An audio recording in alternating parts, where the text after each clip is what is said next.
السلام علیکم، بسم اللہ الرحمن الرحیم۔ کہیں آپ کے ذہن میں یہ سوال آیا ہے کہ اللہ نے ہمیں فجر کے وقت جاگنے کا حکم کیوں دیا ہے؟ کیا فجر کا وقت صرف عن قریب پڑھنے کا وقت ہوتا ہے؟ کیا اس وقت کے پیچھے ایک راز پوشیدہ ہے؟ وہ راز کیا ہے؟ اس راز کو جاننے کے لیے ضروری ہے کہ ہم پہلے نماز کے بارے میں جانیں، جو ہم پر دن میں 5 مرتبہ فرض کی گئی ہے، اور یہ 5 نمازیں کس طرح فرض ہوئیں، اس کے پیچھے بھی ایک شاندار وجہ ہے، جس کا مظاہرہ سفر معراج میں اس وقت ہوا جب حضرت محمد صلی اللہ تعالیٰ علیہ وآلہ وسلم اللہ سے ملاقات کے لیے وقت کے انتہائی مختصر حصے میں 7ویں آسمان سے بھی آگے تشریف لے گئے تھے۔ اس رات اللہ تعالیٰ نے ایک خاص پس منظر میں اپنے حبیب صلی اللہ تعالیٰ علیہ وآلہ وسلم کو آسمان پر بلایا اور اپنے خصوصی انعامات سے نوازا۔ اس مبارک سفر میں اللہ تعالیٰ نے اپنے قرب خاص سے نوازا، انبیاء کرام علیہ السلام سے ملاقاتیں کروائیں، جنت اور جہنم کا مشاہدہ کروایا، اور نیکوں کے اجر و ثواب اور بروں کے انجام و عذاب کا نظارہ کروایا۔ اس عظیم سفر میں بہت سے انعامات سے نوازا گیا، جن میں ایک خاص انعام امت کے لیے نماز کا تحفہ بھی ہے، اور قیامت تک کے لیے انسانوں کو اپنے معبود اور خالق سے قریب تر کرنے کا عظیم تحفہ ہے، اور عبادت یعنی نماز اسی سفر میں عطا کی گئی ہے۔ معراج کی رات جب آپ صلی اللہ علیہ وآلہ وسلم کو اللہ پاک نے 50 نمازوں کا حکم دیا تو حضرت موسیٰ علیہ السلام کے کہنے پر آپ نے اللہ سے 50 نمازوں میں نرمی کی درخواست کی، اور ایسا کئی بار ہوا، یہاں تک کہ اللہ نے امت محمدی صلی اللہ تعالیٰ علیہ وآلہ وسلم کے لیے دن میں 5 نمازوں کا حکم دیا، جس کے بعد بھی حضرت موسیٰ علیہ السلام نے آپ صلی اللہ علیہ وآلہ وسلم کو 5 نمازوں میں کمی کے لیے اللہ کے پاس ایک بار پھر جانے کا مشورہ دیا، لیکن تب آپ صلی اللہ تعالیٰ علیہ وآلہ وسلم نے فرمایا کہ میں نے اپنے رب سے کئی مرتبہ درخواست کر لی ہے، یہاں تک کہ اب مجھے حیا آ گئی ہے، اور اب میں راضی ہوں اور اس حکم کو ہر طرح سے تسلیم کرتا ہوں۔ ہر نماز پڑھنا ضروری ہے، اور یقیناً آپ کے لیے بھی نمازوں میں سب سے زیادہ مشکل نماز فجر کی نماز ہوگی، جس میں نیند کا غلبہ اس قدر ہوتا ہے کہ انسان بمشکل اٹھ پاتا ہے، لیکن دن کے اس خاص حصے میں جو راز پوشیدہ ہے،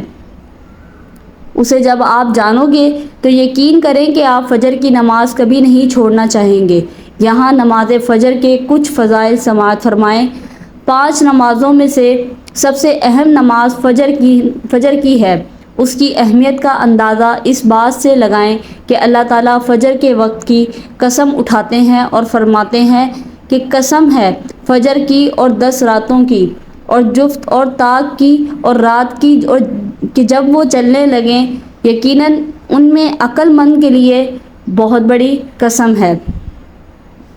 حضرت عائشہ صدیقہ رضی اللہ تعالیٰ عنہا سے روایت ہے کہ حضور اقدس صلی اللہ تعالیٰ علیہ وآلہ وسلم ارشاد فرماتے ہیں،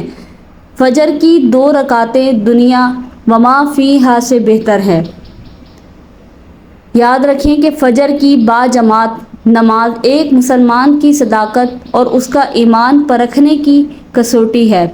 حضرت عبداللہ بن عمر رضی اللہ تعالیٰ عنہ فرماتے ہیں، ہم اگر فجر اور عشاء کی نماز میں کسی آدمی کو نہ پاتے تو اس کے بارے میں اچھا گمان نہیں رکھتے تھے۔ فجر کی نماز جہنم سے حجاب ہے۔ جناب رسول صلی اللہ تعالیٰ علیہ وآلہ وسلم نے فرمایا، جو شخص سورج نکلنے سے پہلے اور سورج ڈوبنے سے پہلے کی نمازیں یعنی فجر اور عصر پڑھتا ہے، وہ ہرگز جہنم کی آگ میں داخل نہیں ہوگا۔ فجر کی نماز جنت کی ضمان ہے۔ رسول اللہ صلی اللہ تعالیٰ علیہ وآلہ وسلم نے ارشاد فرمایا، جو شخص 2 ٹھنڈی نمازیں یعنی فجر اور عصر پابندی سے پڑھتا ہے، وہ جنت میں داخل ہوگا۔ فجر کی نماز نہ پڑھنے پر وعید ہے۔ حضرت عبداللہ رضی اللہ تعالیٰ عنہ سے روایت ہے کہ جناب رسول اللہ صلی اللہ تعالیٰ علیہ وآلہ وسلم کے سامنے ایسے شخص کا تذکرہ کیا گیا جو صبح ہونے تک سوتا رہتا ہے، یعنی فجر کی نماز ادا نہیں کرتا ہے، تو آپ صلی اللہ علیہ وآلہ وسلم نے ارشاد فرمایا، ایسے شخص کے کانوں میں شیطان پیشاب کر دیتا ہے۔ فجر کی نماز کے لیے کس طرح اٹھیں؟ نمبر 1، رات کو حتی الامکان جلدی سوئیں۔ نمبر 2، سوتے وقت فجر کی نماز جماعت سے ادا کرنے کا پختہ ارادہ کریں اور ارادہ کرنے میں مخلص بھی ہوں۔ نمبر 3، ایسے اسباب اختیار کریں جن سے فجر کی نماز کے لیے اٹھنا آسان ہو، مثلاً الارم والی گھڑی میں مناسب وقت پر الارم سیٹ کر کے اس کو مناسب جگہ پر رکھیں۔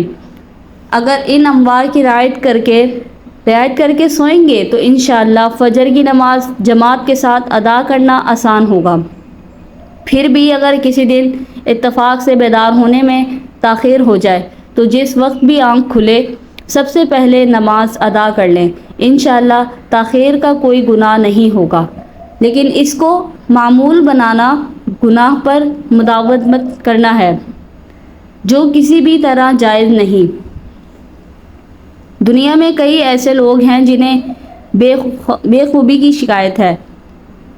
شکایت ہوتی ہے، جس میں وہ ساری رات سو نہیں پاتے اور پورا دن کام کاج کر کے جب رات کو بھی سو نہیں سکتے، تب کئی طرح کی ذہنی اور جسمانی بیماریاں جنم لیتی ہیں، اور اس بیماری کا شکار آج ہر دوسرا تیسرا شخص ہو رہا ہے، جس کی بڑی وجہ اللہ کے احکامات کو پیچھے چھوڑ کر دنیا کی رنگینیوں کے پیچھے بھاگنا ہے۔ ساری رات جاگنے کے بعد فجر کے قریب کچھ دیر نیند آ جاتی ہے، لیکن وہ نیند جسم کو پرسکون نہیں رکھتی، جس کی وجہ سے اکثر لوگ جاگتے اور ہر قسم کی دوائیوں کے استعمال کے باوجود جب سو نہیں پاتے تو وہ اللہ سے یہ سوال ضرور کرتے ہوں گے کہ اے اللہ، مجھے نیند کیوں نہیں آتی؟ آخر کیا وجہ ہے؟ بہت کم لوگ ہوتے ہیں جو اس کیفیت میں اپنے اندر پیدا ہونے والی اس آواز کو سن پاتے ہیں، جس میں ان سے کہا جاتا ہے کہ بستر سے نکلو، نماز پڑھو، اللہ کا ذکر کرو، اور یقین کریں جو لوگ اس آواز کو سن پاتے ہیں اور اس پر عمل کرتے ہیں انہیں تا حیات کبھی بھی بے خوابی کی شکایت نہیں ہوتی۔ اس حوالے سے ایک صوفی نظم ہے جسے ایک امریکی مسلم نے ترجمہ کیا ہے، جس کا ٹائٹل ہے دوبارہ مت سو جانا۔ صبح کی ٹھنڈی ہوائیں ایک راز لاتی ہیں تمہارے لیے، دوبارہ مت سو جانا، خود سے پوچھو تم کیا چاہتے ہو، دوبارہ مت سو جانا۔ لوگ دروازے کی چوکھٹ سے آ جا رہے ہیں، جہاں دو دنیایں ملتی ہیں وہ دروازہ گول اور کھلا ہے، دوبارہ مت سو جانا۔ اس نظم میں بیان کردہ وہ دروازہ ہماری دنیا اور دوسری دنیا کا ہے، جہاں سے فرشتے ہر صبح اور شام کو اترتے ہیں، جن کا ذکر اس حدیث پاک میں ملتا ہے، جس میں آپ صلی اللہ علیہ وآلہ وسلم نے فرمایا کہ رات اور دن میں فرشتوں کی ڈیوٹیاں بدلتی رہتی ہیں، اور فجر اور عصر کی نمازوں میں ڈیوٹی پر آنے والے اور رخصت پانے والوں کا اجتماع ہوتا ہے۔ پھر تمہارے پاس رہنے والے فرشتے جب اوپر چڑھتے ہیں تو اللہ تعالیٰ پوچھتے ہیں، حالانکہ وہ ان سے بہت زیادہ اپنے بندوں کے متعلق جانتے ہیں، کہ میرے بندوں کو تم نے کس حال میں چھوڑا؟ تو وہ جواب دیتے ہیں کہ ہم نے جب ان کو چھوڑا تو وہ فجر کی نماز پڑھ رہے تھے، اور جب ان کے پاس گئے تب بھی وہ عصر کی نماز پڑھ رہے تھے۔ فجر اور عصر کی نمازوں کے اوقات میں سونے سے منع کرنے کے پیچھے بھی ایک بڑی وجہ ہے، اور وہ یہ ہے کہ سائنس کہتی ہے کہ صبح سورج طلوع ہوتے وقت اور شام کو غروب ہونے سے پہلے سونا نہیں چاہیے، کیونکہ صبح کے وقت زمین پر آکسیجن وافر مقدار میں فراہم ہوتی ہے، جس وقت ماحول تر و تازہ ہوتا ہے، اور یہ آکسیجن آپ کو دن بھر فٹ رکھنے کے لیے انتہائی ضروری ہوتی ہے۔ تو جو اس وقت سو جاتا ہے تو وہ اس تازہ آکسیجن سے محروم رہ جاتا ہے، اور عصر کے وقت زمین پر آکسیجن کی کمی ہو جاتی ہے، تو اگر کوئی سو جاتا ہے تو اس کو آکسیجن کی فراہمی کم ہوتی ہے، جس کی وجہ سے جب وہ جاگتا ہے تو اس کے سر میں درد اور طبیعت بوجھل ہو جاتی ہے۔ اور یہی بڑی وجہ ہے کہ دین اسلام میں ان دونوں اوقات میں سونے سے منع فرمایا گیا ہے۔ نماز فجر کے بارے میں ایسے بے شمار فضائل اور بھی ہیں جن کو ہم نہیں جان سکتے۔ اگر انسان ان کو جان لیں تو کبھی کوتاہی نہ کریں۔ رسول اکرم صلی اللہ تعالیٰ علیہ وآلہ وسلم کا فرمان ہے، اگر وہ لوگ عشاء اور فجر کی فضیلت کے بارے میں جان لیں تو وہ ضرور بلا ضرور اور نمازوں میں حاضر ہوں گے، چاہے ان کو خود کو گھسیٹتے ہوئے ہی آنا پڑے۔ اب آپ خود اندازہ کیجئے کہ ایک طرف ان دونوں نمازوں کی کتنی فضیلت اور اہمیت ہے اور دوسری طرف ان کی ادائیگی میں کتنی سستی اور لاپرواہی برتی جاتی ہے۔ اللہ تعالی ہم سب کو 5 وقت نماز پڑھنے کی توفیق عطا فرمائے، آمین۔ ویڈیو اگر اچھی لگی ہے آپ کو تو اس ویڈیو کو ایک لائک لازمی سے کیجیے گا اور اس کو دوسروں کے ساتھ شیئر بھی کیجیے گا تاکہ ایسے انفارمیٹیو ویڈیو آپ کے بھی کام آئے اور دوسروں کے بھی آئے اور اس پر اللہ پاک ہم سب کو عمل کرنے کی توفیق عطا فرمائے۔ اسلامک واقعات، اسلامک سٹوریز کے لیے ہمارے چینل کو سبسکرائب کر کے بیل نوٹیفیکیشن کو آل پر کر لیں۔ شکریہ مجھے سننے کا۔ اللہ حافظ۔